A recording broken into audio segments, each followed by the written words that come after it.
welcome back to Asher Books. So today I'm going to be doing a Christmas romance reading recommendations video. I have been loving watching these and have gotten so many good recommendations from other people. So I kind of wanted to do one just to give some of my favorites. What I did is I went back through my Goodreads and picked some of my favorite Christmas romances from the past few years, because obviously the ones I've read this year, I've kind of already talked about in videos, and honestly, I'm probably going to read more, so I'll have those for next year, but I went back through for the past couple of years, and these are just some of my favorite holiday romances. I've got a little bit of everything on the list, so hopefully you'll find one to read. I think one of the most fun things this time of year is picking up at least one or two holiday romances, and I always have a really fun time like making a list. Even if I don't get to all of them, it's still fun to like make the list. I probably will post a holiday romance TBR probably in like a week or so be on the lookout for that. You all know I'm not the best at TBRs, but I am determined to get to at least a few this year on the list. So anyways, these are a few of my favorite holiday romances from years past, and I hope you enjoy. The first one is The Trouble with Mistletoe by Jill Shalvis. Fun fact, this is actually, I think, the only Jill Shalvis book I've read, which is kind of a travesty, I know, and I do mean to pick up more, but I loved this one. So this book is about our heroine who works at a pet shop. I don't think she owns it, I think she works there, and I believe it takes place in San Francisco, and in the beginning of the book, in comes our hero who has been given, or kind of forced upon him, his aunt's cat. And he is kind of not a cat person, and he does not know what to do with this kind of ornery but adorable cat. And so he comes in begging for help from our heroine. Turns out the two of them went to high school together, and he was kind of a douche, and she remembers him, but he does not remember her. So that's kind of the start of the story. I promise though, he does kind of redeem himself, and there was somewhat of a good reason. So I really liked this. I thought it was so adorable. If you like animals, obviously she owns a pet store. There's lots of cute animals and very cute a cat in it. I'm a huge cat person, so I loved it. Also, if you have Passion Flicks, they did turn this one into a movie, I believe it was last year or the year before that, so check it out if you haven't already. Okay, next is probably, so far, my favorite book by Sarah Morgan, and that is Miracle on Fifth Avenue. I talked about this book so much last year when I read it. This is a holiday romance. It is book 3, I believe, or is it 4? 3 or 4 in her like New York series, but I think you could read it as a standalone. You may not get some of the backstories, but you would definitely be able to read it, or start at the beginning, because they're fabulous and I absolutely love the series. So this book takes place obviously in New York, which is already gonna have like the most holiday vibes. I love New York at Christmas. It's one of my absolute favorite things ever. Okay, so in this story, our heroine is Eva, and you've kind of heard about Eva throughout the series. She's like the hopeless romantic. She really believes in love. She's just such a bright, sunny person. Obviously, she still has hardships. She's had things she's gone through, but just the way she looks at life is just in itself such a fun thing to read at the holiday time. And then our hero is Lucas, who is an author, and he is perhaps the most kind of broody and slightly just grumpy hero ever. Basically, Eva gets hired to decorate his apartment for Christmas because his grandmother thinks he's going to be gone. He has told his family he will be gone. Turns out he may have told a little lie to his family, and he shows up. I'm pretty sure there was a snowstorm that they get like stuck in this apartment, which who doesn't like a good snowstorm romance? I'm just saying. So I love this story. It was literally perfect. I mean, it had the kind of optimistic heroine, the kind of pessimistic hero. It was in New York. It was just perfect. I highly recommend, and I think this is one of my favorite like holiday romances I've kind of ever read. Okay, so my next recommendation is Merry and Bright by Debbie Maycomber. I don't have this one. I read it from the library. I think it was last year.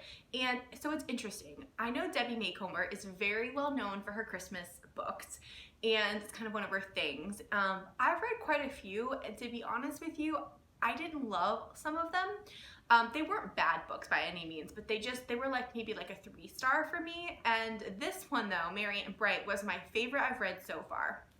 I do really want to read more of her books though, because Obviously, she's an amazing writer, and I do think you just gotta find the one that's good for you. So I wanted to suggest this one though, in case you're in the same boat and you haven't found one of her books that you loved. I don't remember exactly the plot, I just know I loved it. But it has to do with online dating, and the two of them, I believe, are, if I'm remembering right, co-workers, but they don't know that they are the person they met online. So I liked the online dating aspect. I thought that was kind of cool. And I like the kind of mistaken identity. I'm pretty sure at one point one of them figures out that their coworker is the person from online, and that always leads to hilarity / a lot of angst. So yeah, this one was my favorite. I really enjoyed it. If you're looking for a Debbie Macomber to try out for Christmas, this is my suggestion. So on to a few more that are actually historical romance holiday recs, because I gotta put them out there, and they're actually some of my favorites. So the first one is A Holiday by Gaslight by Mimi Matthews. I read this one last year, and I feel like I've talked about this a few times, but it was so good. I love the cover. This is just such an interesting story. So it takes place with our heroine and our hero, literally near the beginning. They are kind of breaking up. Basically, they were kind of betrothed to each other, but she kind of feels like he doesn't really like her at all. And our hero is definitely a self-made man. He's fairly wealthy, but he does not come from any kind of aristocracy. He's a self-made man, came from very humble beginnings, whereas our heroine did. So I think it's that clash of kind of classes is always something I like to read. I think it's really interesting. So basically throughout the story, they kind of decide to maybe give it another go at their betrothal. He gets invited to their house for Christmas, and I just loved it. I love the way it was written. It was fairly low on the steam, so if you want a Christmas historical that's not super steamy, it's pretty sweet, I would recommend this one. Also, it's really interesting because with the title, it's around the time that Gaslight was put into houses, which for the Christmas time was really cool to read about. Any history nerds out there like me might find that kind of fascinating. So yeah, I loved this one a lot. Okay, so the next couple are actually novellas, but I really like reading holiday novellas because I just think they're really nice. They're usually shorter, you can get to them, you can get to more of them. And also, I know we all get busy this time of year, so I think it's really nice to be able to pick something up, finish it, and not have to kind of feel guilty for pushing it under the rug if you just get busy. So the first one I want to suggest is A Crown for Christmas, which I lied. This is not a historical romance. I just threw this one in here because this one is a really cute novella. This is by Rachel Van Dyken, who I really like already. And this is a pretty short novella. I'm pretty sure she put out last year just as a kind of special little novella to thank fans and stuff. So in this one, our main character is the crown princess who is going to take over the crown, and our hero is she knew him from childhood. They are kind of enemies, definitely enemies to lovers. Our princess needs to get married. She is about to take the crown in the next little while, and they want her to be married, as per usual. So this is definitely a enemies to lovers romance. I remember really liking both the hero and the heroine. It was really funny. Rachel Van Dyken's writing typically to me is pretty funny, and it was just a really quick, short, very sweet royalty Christmas romance. So it had a lot of tropes going on. But if you're like me and really love a royal romance, I wanted to throw this one in just in case you're looking for one. Okay, so back to the historical romance recommendations. The next one is A Kiss for Midwinter, which is by Courtney Milan, and this is a novella in the Brothers Sinister series, but you really can read it as a standalone. I have not read that series, and I felt fine. So in this one, our heroine, it's about our heroine and a doctor who's our hero, and she basically had something happen to her in her past that she feels really ashamed over, and her kind of reputation has been very affected by this, but she's trying to move on. She doesn't want anyone to know what happened in her past, and she's just really ready to live her life again. And our hero is a doctor, and she has known him for a year, but she kind of stays away from him because she thinks that he knows what happened in her past. I feel like that's really complicated, but basically she thinks he knows her secret.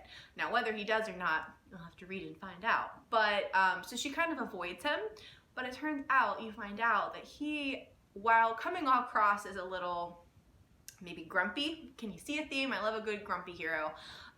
He actually has been in love with her for like a year, and she has no idea. So it was really adorable. I love that he was a doctor. I thought it was really interesting the way they had her secret from the past. It was just a really well-developed novella. I think Courtney Milan does novellas really well, and it has a really good beginning, middle, and end that you feel really like satisfied by the end of it. So yeah, I really love this one, and Courtney Milan's writing is always fantastic. The last one I want to suggest is A Scottish Lord for Christmas by Lauren Smith. This was another novella, and again, it's in a series, but I did not read the series, so I was okay. So I feel like if you want to read the series, that's awesome, and I do.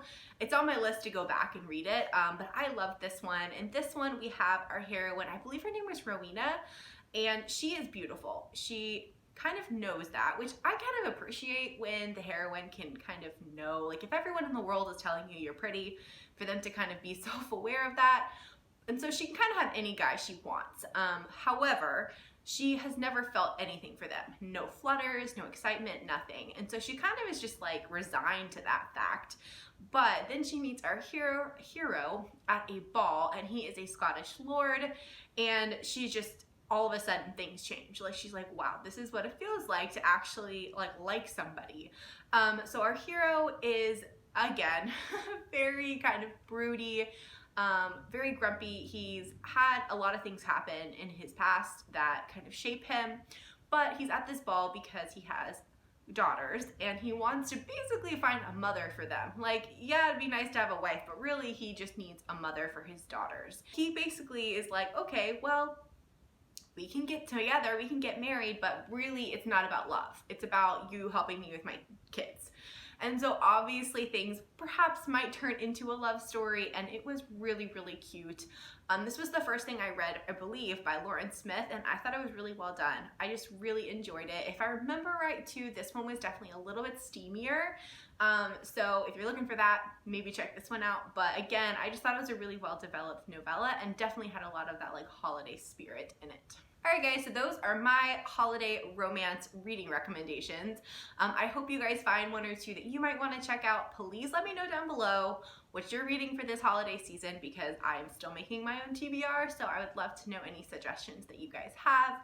If you enjoyed the video, don't forget to give it a like and subscribe, and I'll see you next time. Bye!